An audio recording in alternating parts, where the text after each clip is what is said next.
You've got a floating ball there that was put there by somebody. Well, then your next question is going to be, well, who put it there? And why is it still there? Why is it hovering? Is it the same person? Do you know what you look like before I continue, AJ, yeah? You look like a character out of Pirates of the Caribbean. I mean, is that something you did on purpose? You mean like...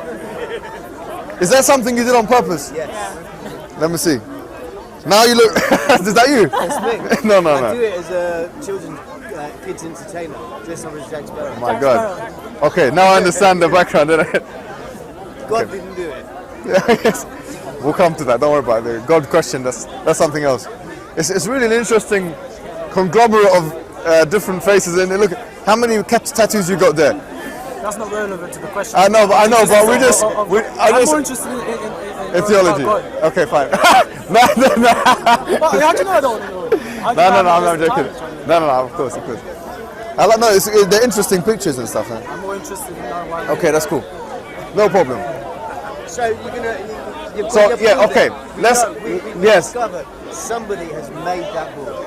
But has that same somebody made that ball hover? And are they still making it hover? I'm really happy with that question. So, AJ, you really do have a good understanding of these things. Let me tell you something. Now we are walking in a desert, in Speaker's Corner, wherever you want, whatever setting you want. You see the hovering ball. We have two models, the atheistic model, the theistic model. The atheistic model, the ball came from nothing. The ball was there, it created itself. The ball created itself. The ball, there was an infinite amount of balls, and that's just one of them. Yeah? Or whatever. We said that doesn't make sense. There's no proof of these things. Just not believing that there's not a God. That's what they want you to believe, my friend. Believing that there's not a God has consequences. There's no church of atheism. There are no rule books. Yeah, no, hold on. Let me tell you something. This is what they want you to say. They want you to believe. I say they, because I believe that there is now, in the Western European landscape, right, there is a new atheism. There is a new atheism, yes. If they know that God exists, the people that don't want us to think that God exists, and they know there will be punishments for not following God, why would they not also follow God, knowing that they will face the hellfire? No, I'm not saying that they know that there's a hellfire, they believe in it. So they do not know. What I'm saying is that these guys... know, why would they suppress? I don't know their intentions, but what I'm saying is... What I'm trying to say... Yeah. What I'm just saying is that there is a disconnect between what is academically the case, from an academia perspective, and that which we hear on the, from Christopher Hitchens or Richard Dawkins. I do. Christopher Hitchens and Richard Dawkins will tell you that which sounds great, but when you start examining it properly, so hold on, there are real problems with these theses, yeah? So, as you say correctly, yeah, atheism technically is a lack of belief in God, yeah? I want to go with what you're saying. But there are consequences of that, and that's what we need to examine, yeah. Where's the punchline here? The punchline is as simple as follows. We gave you two analogies, yeah? One analogy was talking about you're on a plane. You wake up, you wake up at home, you wake up, then you ask yourself, what do you ask yourself? You've just woken up in a plane, you don't know what's going on. What am I doing here? Why am I here? How did I get here? All these questions. These questions are natural, intuitive questions. You see a ball hovering in the middle of nowhere. Would you say what Bertrand Russell said? One of the atheistic philosophers, the universe just is. Are you going to go around and say the ball just is? You're not going to say that. The ball hovering, you're going to say we have the atheistic and we have the theistic narrative. Atheistic narrative, the ball came from nowhere. There's an infinite amount of balls, and that's just one of them. Or the universe, or the ball created itself. That doesn't make sense. Therefore, we say there was a creator to the ball. Now the question we're at is, why is the ball here? Why are we here? What is our connection with the ball? What are we doing here? Since you've already assessed and understood that it does make sense to say that the ball was created, the answer links to the creator. We have to be at one with the ball in the same way as God, or the creator here, wants us to be. So the answer is this. The creator of the ball, which set it purpose and fixed purpose for it, is the same creator that set us purpose and fixed purpose for us. And the purpose of the ball is the same purpose as the human being, which is to obey the laws of God, or the Creator in this case. Yeah, if you don't use the word God, you don't have to. The Creator. So you have to obey the laws of the Creator. How do we get to know of the laws of the Creator? We get to know through what we would say intermediaries. Intermediaries.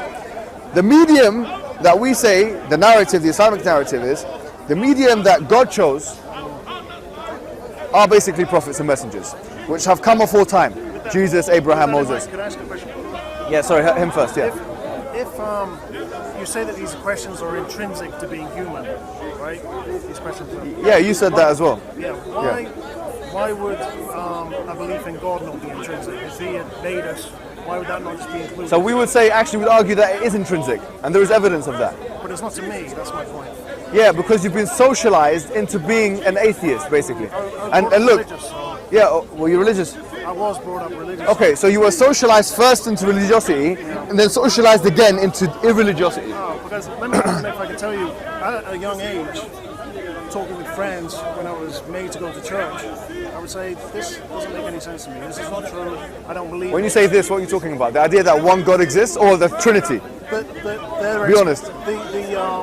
The Protestant explanation of how the Okay, universe fine. is meant to be. I would agree with that. Then you had a point as a boy.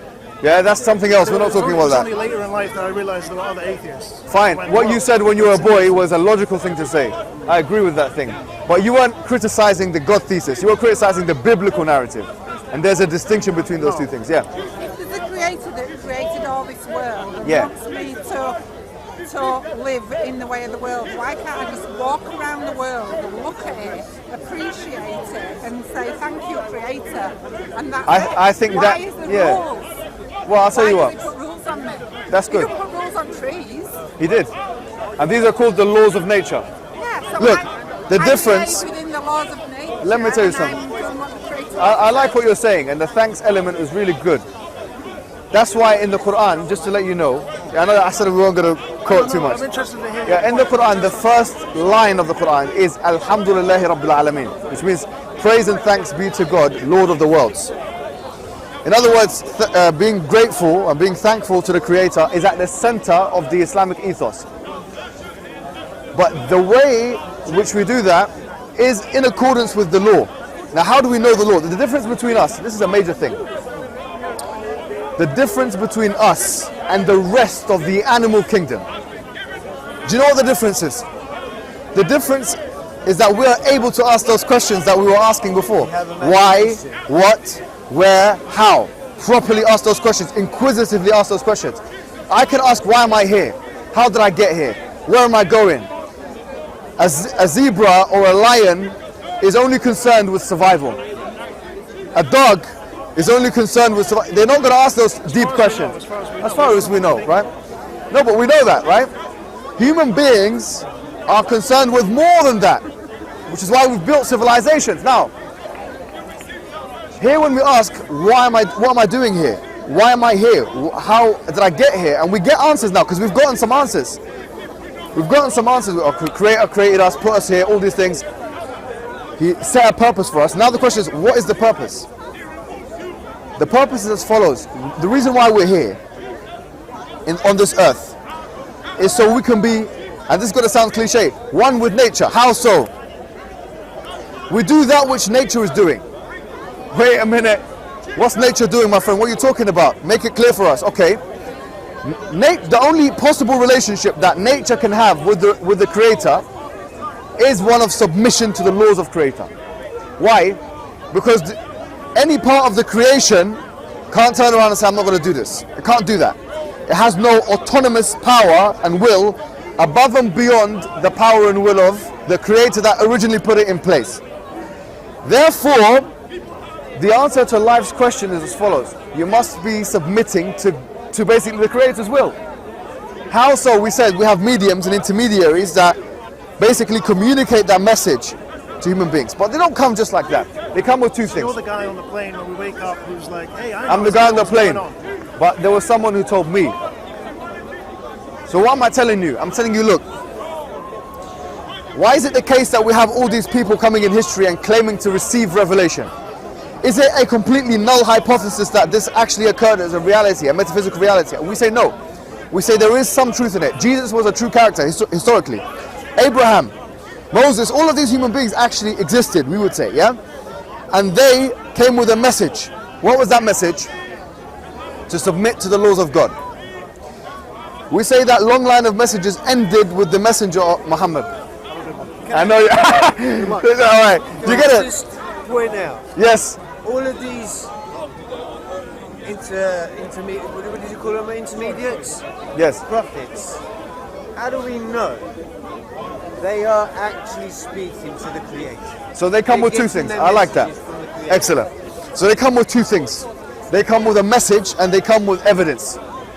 And the evidence is meant to substantiate the message. Now go back to our. When you say evidence. Yes. When you say evidence. Go back to our example. Yeah. I could sit here and I could say, Yeah.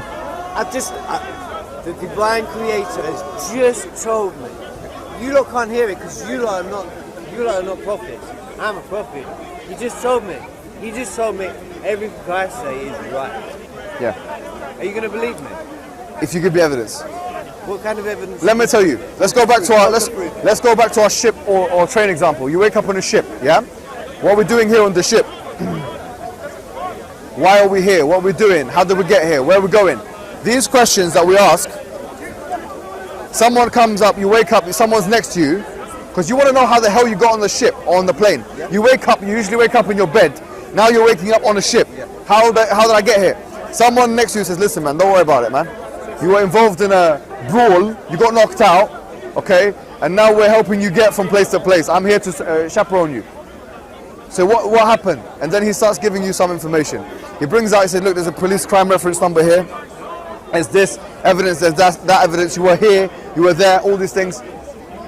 Say, look, this guy seems like he's speaking the truth, yeah? So you do something called inference to the best explanation. You say, yeah, this guy is probably telling the truth based on the circumstances and the evidence he has. You could decide to say, you know what, get out of here, my friend, yeah? I don't want your evidence, get out of here.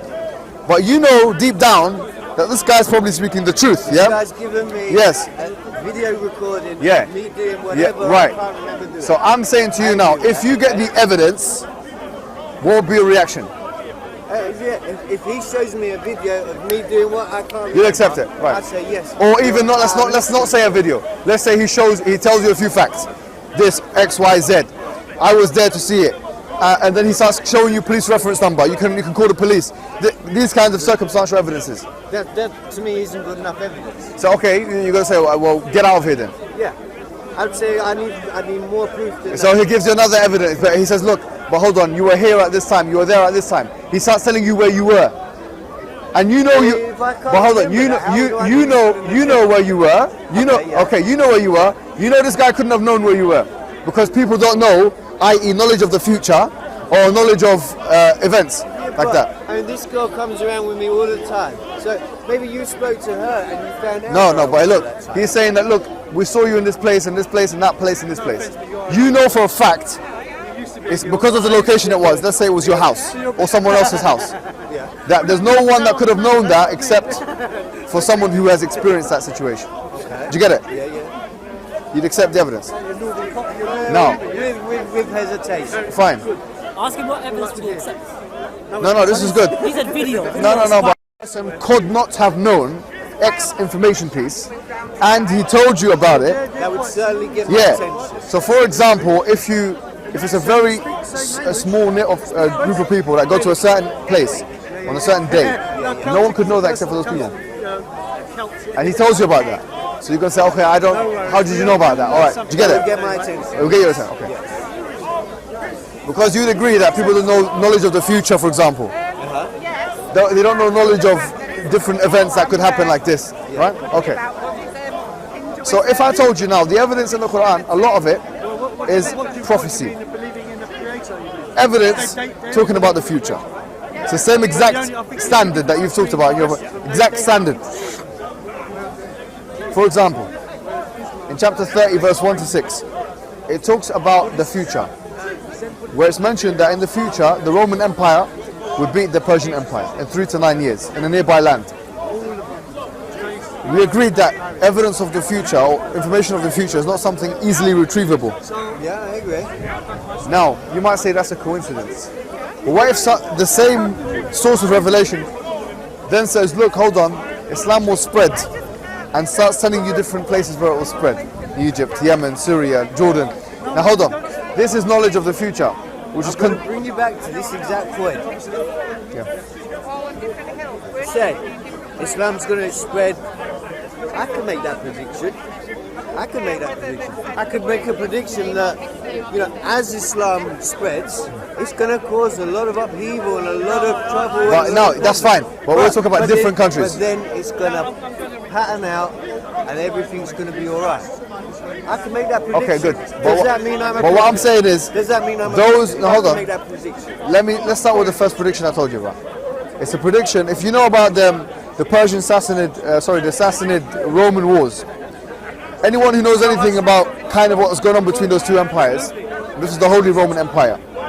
At this particular time, we know that Rome was on the way out. Yeah? So 7th century Arabia time. Yeah? So at that time, Rome was weak. For you to make a prediction that a weakened empire is going to defeat a strong empire in the exact time and place that is going to do it in, that's not an easy prediction. Yeah, to get it. So with that, we're saying it's not just any trend that we're talking about. Anyone can make a trend. I'm talking about specific pieces of information of the future. Yeah. So I've given you one example, but there are plenty examples like this. Okay? We can have a discussion on that. Now, just in the same way as if you're on the ship and you accept the evidence then, do you accept the evidence now? There's not been evidence. A prediction is evidence. But you said before, well, think about this. You said before you would accept evidence of someone knowing something they couldn't have otherwise known. It's not so much accept, it's more... You'd have my attention. It was my answer. You'd have my intention. Yeah. So after you give me what you're claiming to be evidence... If that person on the ship or on the plane or whatever on the train starts giving you more and more of that information. If you could answer every single question that I had to ask without fault, completely without fault, I'd have to say, I believe you. Okay, fine. So I think of all of your companions, you're the most sincere one. I'm not to put anyone down. And maybe I shouldn't have said it like that, but the reason why is because you are inquiring, But to me, this is what this is all about. Well, we were talking earlier, we said, this is what this is all about. It's me to find out what you're thinking, to make sure, if I got something wrong with what I'm thinking, it gets correct. And the same, if I'm thinking something correct and you're not. So as I was saying to you, the main thing to note here is the follows. That when it's one piece of evidence, now look, in chapter 24 of the Quran, it's mentioned that the Arabian Peninsula will be overtaken by the Muslims. Now this seems something minor, right? But this is actually something really, really interesting. First and foremost, the Muslim side is a group of like 30 or 40 different people. Now you have to, one Western scholar put it this way. The equivalent of suggesting that Muslims will basically inhabit the surrounding empires is like saying the Eskimos will overtake America and Russia. It's basically like saying that. Right.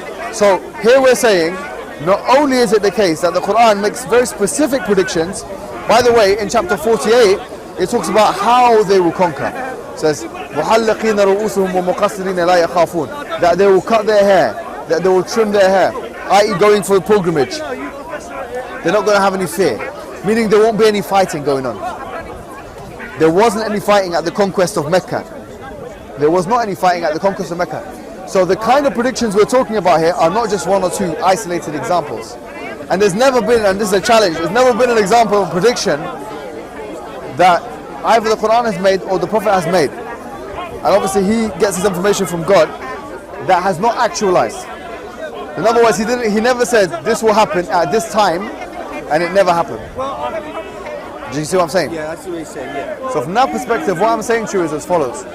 Straightforwardly, I'm just saying, when you look at these things, he said that Yemen will become a Muslim inhabited place. He said that Jordan would be, Syria would be, Egypt would be, India would be, and Muslims would come into it. Pakistan or Sindh would be as well, which is present-day Pakistan. All of these countries, there are basically narrations of the Prophet where he says, that the whole earth has projected in front of me. فَرَأَيْتُ مَشَارِقَهَا وَمَغَارِبَهَا.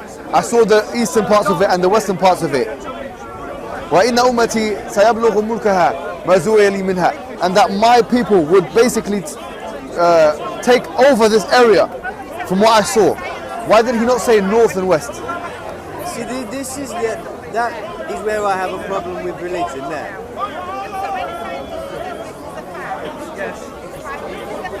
It's Islam. They're Allah's people, yes? But didn't Allah create me? Yeah. So am I not his people? Yeah, he created you, yeah, of course. But I'm his people, aren't I? In that sense, yeah. But I'm not Islamic. Okay. Not yet. We're getting there. So how does that work? I mean, how can he accept one part of his creation but not accept another part? let me tell you this. Let's go back to our ship example. You wake up on a ship. You usually wake up in your bed. You don't know where you're going. Yeah. If you're the person to ask, all God wants you to do is ask sincerely. Why am I here? How did I get here? And you will get an answer. So as long as you keep. If you ask. If there's no one to answer you, then you're not to blame. That's why in the Quran it says, وَمَا كُنَّا مُعَذِّبِينَ حَتَّى نَبْعَثَ رَسُولًا. We aren't going to punish anyone until they receive a messenger. Get it. You answered my question.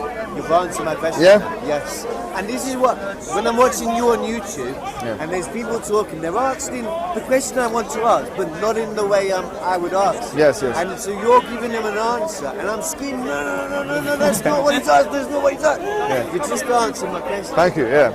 So do you see what I'm saying? Yeah. People that don't know won't be punished. That's the message I want Yes, to get. That's what I want to see on YouTube. I want people to see you say Islam is not about punishing you for not believing. Yes. It's punishing you for not asking the question.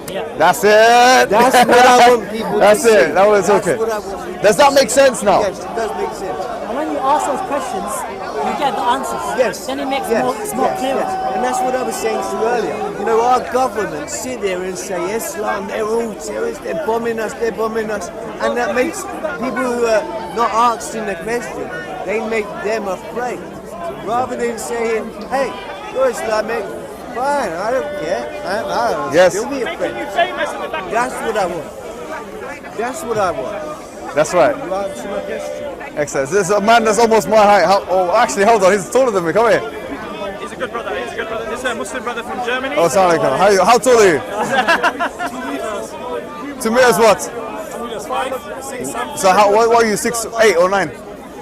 Okay, guys, ladies and gentlemen. Huh? So, ladies and gentlemen, we found him. Everyone was looking for someone who was taller than me. All right, I'm 6'6". You're 6'9". Okay, this is what it looks. Can we see the shoulders? He's done it, hasn't he? He's done it, man. What's your name, my friend? Christian, I'm sorry. But I'm taller than you, though, a little bit, yeah? Yeah, where's the guy gone, man? Oh, sorry. Sorry, I just had to kind of, just to engage the viewers, you know? Yes, We found him. 2 meters and 5 centimeters. I'm only 199 or something, or 190. Only. Now we found it. Okay. So, look. I see what you're saying. You see where I'm coming from? Now, what I'm saying is this. It's simple as this. If you become a Muslim, all you're really doing is saying that I believe in the Creator and I believe in following the laws of the Creator. In other words, I want to worship the Creator and I believe this narrative of prophets, ending with Prophet Muhammad. Does that make sense? Yeah. See, I mean, our conversation, we were saying about, I used to teach Christian Church of England Bible to 5-year-olds. Right. And so I'm sitting there, I'm reading a passage out of the Bible to these 5-year-olds, and I'm thinking, hang on a minute, That doesn't make no sense. That's right, yeah. And so I have to say to my teacher, I can't teach this no more because I don't believe it. Right. If I don't believe it, I can't teach a 5-year-old. That's right. So I put the book down. Well, that's what made you what troubled you with the Bible? There was just certain contradictions. You know, it says something here. Yes. God is wrathful, and then later on it says God is peaceful. There's a big disparity between the Old Testament and the New Testament God, basically. Yeah. And then I do my own research, and when I joined your conversation with the other guy, he was saying, the other guy was saying about how there's something wrong with it, and then, yeah, it's King Henry changed the Bible. King George changed the Bible. You look back in history, yes. and the Bible has been changed so many times. Like Hebrew texts, they say the devil, he's the most beautiful angel. He's God's favorite angel. But now, today, you look in the Bible and it says the devil is this big, red, evil monster who carries a trident and he tempts you into doing bad things. It's like... Exactly, so contradiction. All right, rubbish. so here, these are two things. Now I sit there, and I say, whether God is there or not, be thankful that something created. Yeah. That's good. Now let me tell you something.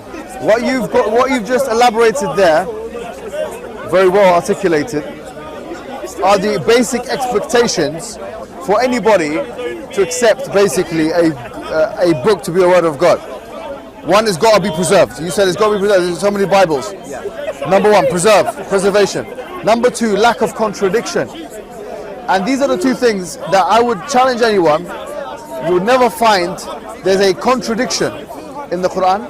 And the Quran says, وَلَوْ كُنْتُمْ فِي رَيْبٍ it says in the Quran that أَفَلَا يَتَدَبَّرُونَ الْقُرْآنَ لَوْ كَانَ عَنْدَهُمْ مِنْ غَيْرِ اللَّهِ لَوَجَدُوا فِيهِ اخْتِلَافًا كَثِيرًا. It says, do they not ponder the Quran with care? And had it been from other than God, they would have found in it many contradictions. So there's no contradiction. Even the word ikhtilaf, in that way, ikhtilafan, is not mentioned in the Quran more than one time. Because if it was there more than one time, people will say, look, it's there many times. Yeah. Preservation, there has never been a controversy in the history of Islam on what constitutes the Quran. Never. All Muslims agree to what the Quran is, and they always have agreed on that.